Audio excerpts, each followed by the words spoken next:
Welcome to 1850 Main Street, a place where friends get together and talk about their country and hope for a brighter future.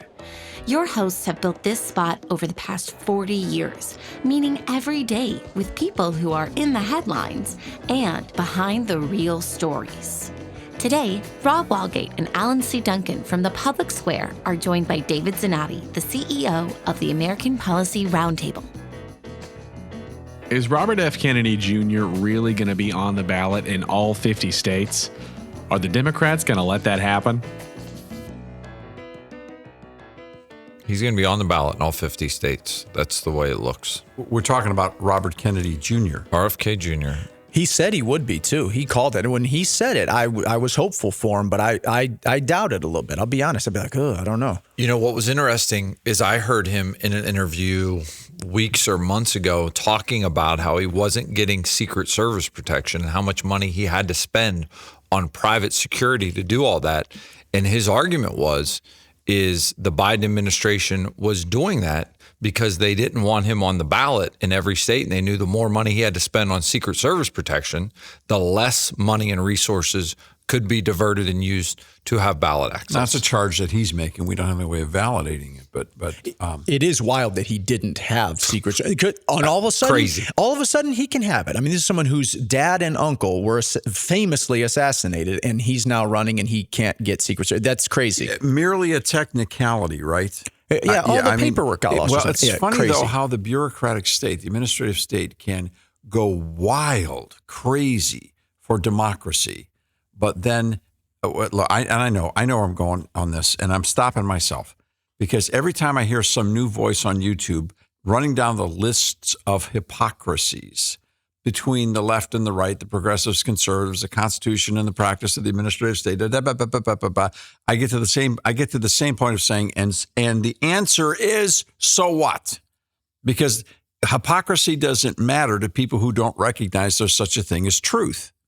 You can never be a hypocrite. You're just shifting your weight. You're just changing the position. You're just tacking so that you can get to a better place in the wind. I mean, come on. I know someone that was involved in one of those hypocritical. We're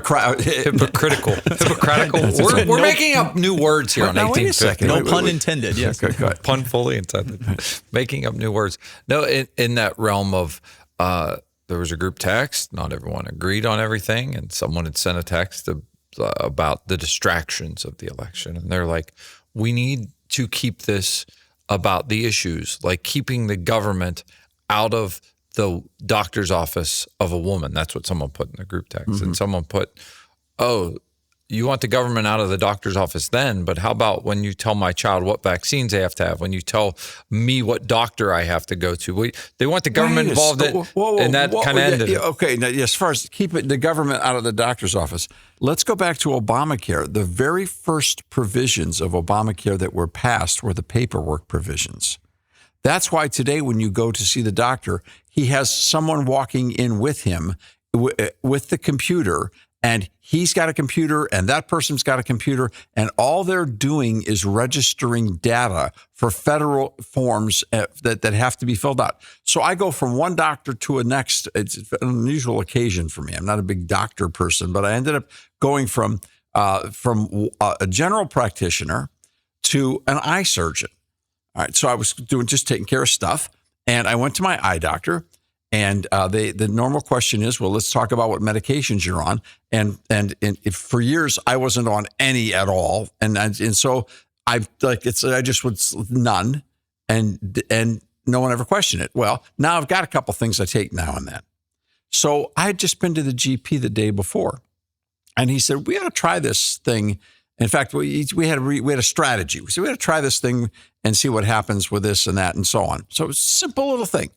So I go in and they say, well, what prescriptions are you on? And I mentioned one. And they said, oh, what about this?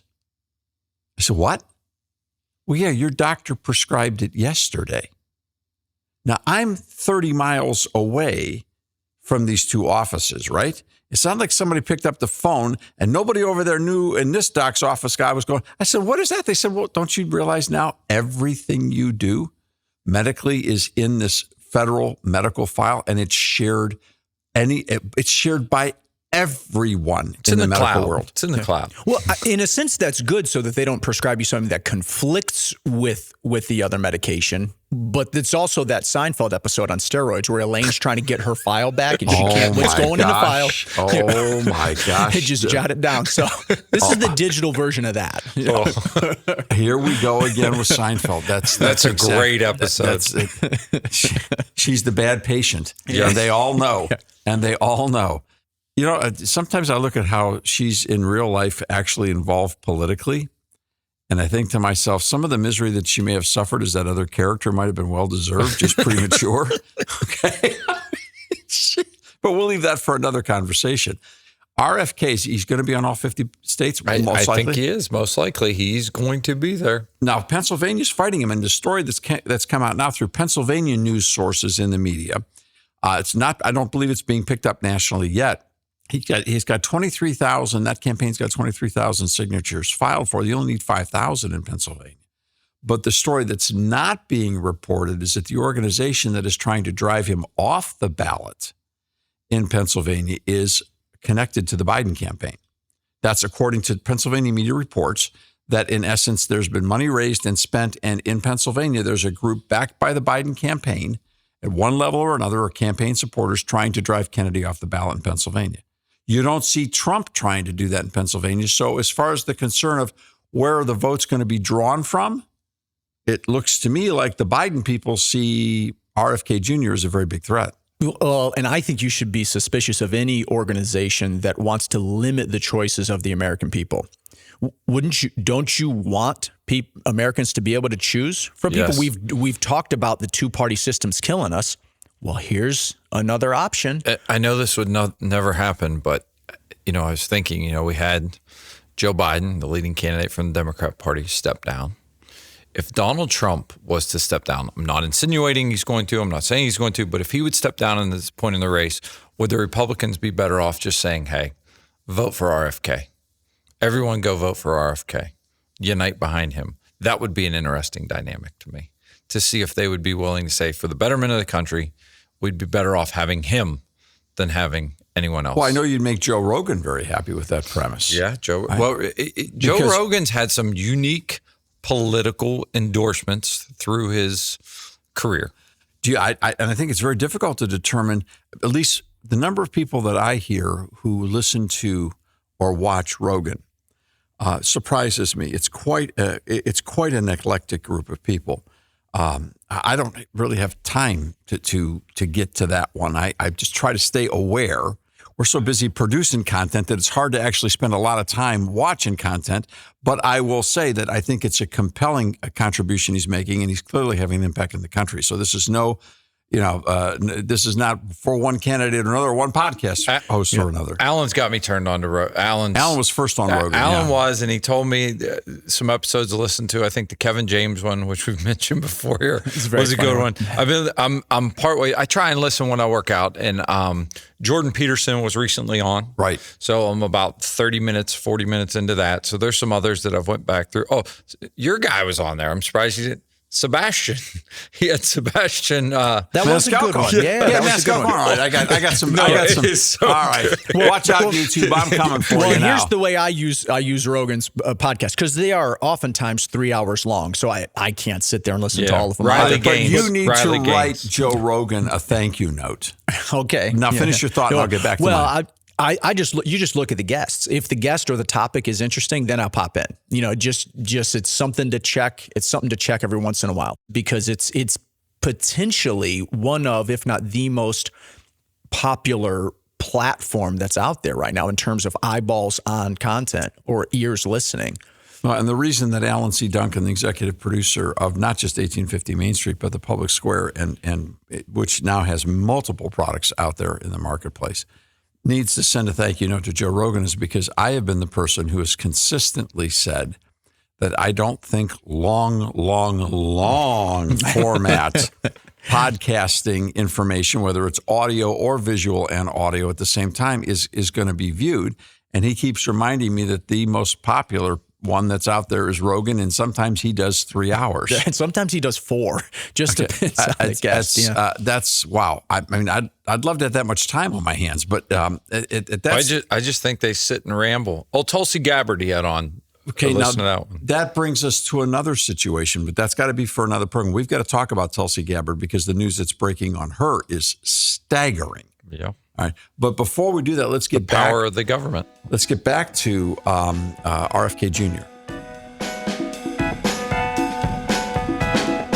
Thanks for stopping by at 1850 Main Street. We're glad you're here. Do you want to learn more about what's really going on behind the scenes in public policy? Tune in to the Public Square on over 200 radio stations coast to coast, or download the free Public Square mobile app from your app store. Just look for The Lamppost. Find out what America's talking about at thepublicsquare.com. So if RFK Jr. stays on in Pennsylvania, and you've got a chart that showed his electoral potential right now is over 500 based on the states. He's only not technically got enough signatures for 4 states, right? Yeah, there was 4 that he was lacking at the time of this recording, I believe, and they're confident they're going to get on all of those as well. 503 electoral college votes he's eligible for, and there's only 538, so that's 32 electoral college votes. Actually, that's 35. Let me do my math. Sorry, That's 35. That's right. He had me counting on my fingers just a while ago, Alan. We couldn't get between 7 and 8, and I was setting him up just to wait and see how long it would be before he realized. You got to count the thumb twice if you're going to work backwards. So we were having fun with that. I probably was still wrong when I do the math later. I'm gonna be like, oh, Rob he was is right. the numbers guy. Rob. He is the numbers guy. So speaking of numbers, and again, this is a much bigger conversation, but speaking of numbers, we've got a problem. And that's it. I don't think anyone realizes this election's almost over. The election's almost over. I read a chart the other day when we were talking about it, and because of iVoters.com, and you take a look at the number of states that have early voting, and then you just look at a chart and start with, okay, when does it begin?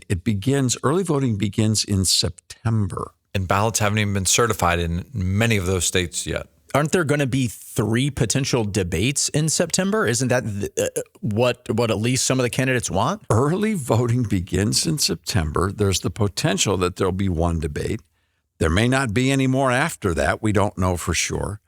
But it then kicks into full swing in October. By the time we get to October, about anybody that's doing early voting is now into early voting. So we've got early voting in person. You have early voting by mail. You have early voting by absentee ballot. There's different methods by which people are getting and securing ballots. And these processes are beginning. This is the shortest field ever for a presidential campaign. And somebody has got to ask the question. This is the shortest field as far as time, the shortest time period for a campaign. So let's stop and think about this. The Democrat Party specifically put their convention in August. Late August. Voting begins weeks after that, days after that.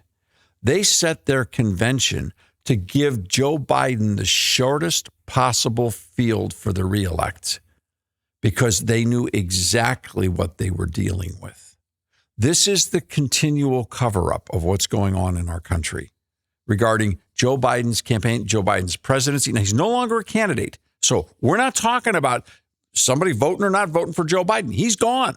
But the people who put him there have been a part of a significant cover-up from the beginning to keep him from being disclosed to the American public because of his inability, because of health, not because of heart, not even because of experience. He's one of the most experienced people to ever sit in the White House.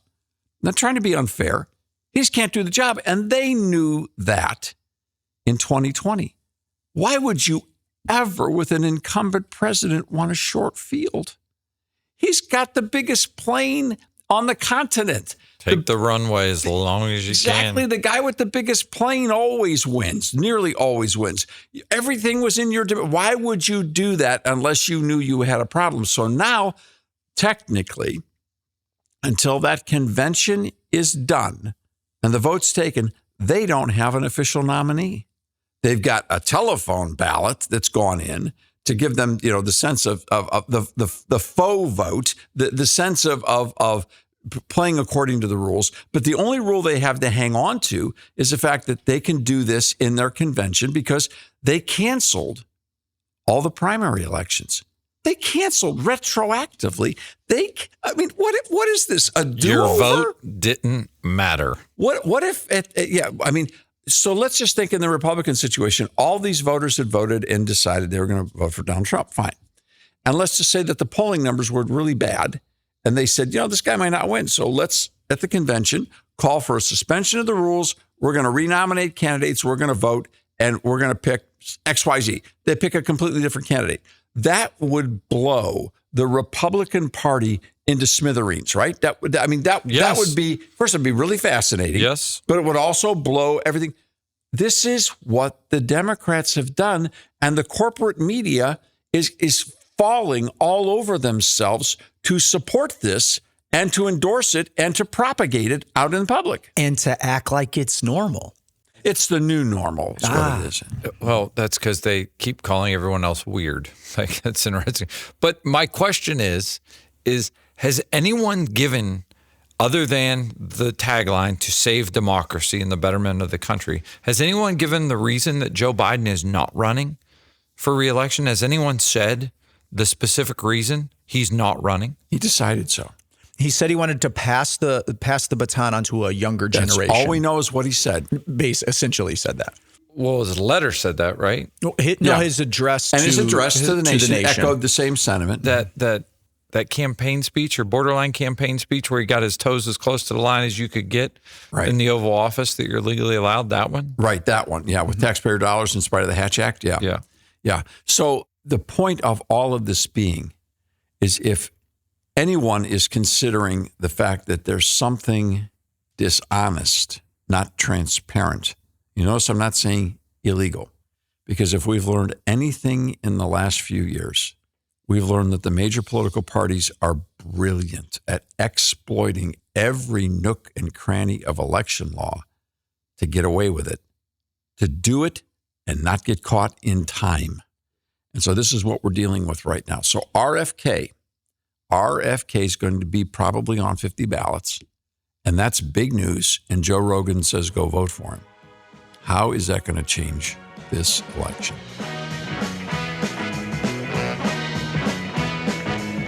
The conversations are just getting started. To get connected, check out 1850mainstreet.com. We don't data mine anyone or sell your information. Subscribe today so you don't miss a single conversation. We'll see you next time here at 1850 Main Street.